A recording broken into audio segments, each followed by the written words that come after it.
Nasıl, bir fark var mı gezerken de? Nefes nasıl?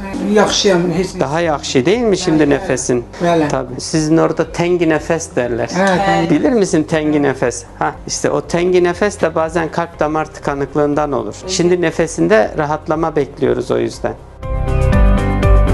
Şimdi hastamız bize yüksek tansiyon ve çabuk yorulmayla gelmişti bir ay önce. İleri derecede uyku apnesi tespit edildi. Öyle olunca bu apneye bağlı işte kalp krizi riski nedeniyle biz bir kalp anjiyosu önerdik. İşte dün tekrar geldi. O ince olan damarları birini ilaçlı balonla açtık, birini de stentle açtık. Bugün de şimdi taburcu edeceğiz inşallah. Mən Azərbaycandan gəldim. Orada təq nəfəsliyim vardı. Yata bilmirdim. Yeriyirdim, nəfəsimi ala bilmirdim. Orada doktora getdim. Doktor mənə dedi ki, ürəyində tıxanıqlıq var, ürək damarlarımda. 3 yerdə 95-100% riskli idi. Mənə açıq əməliyyat önərdilər, bypass əməliyyatını.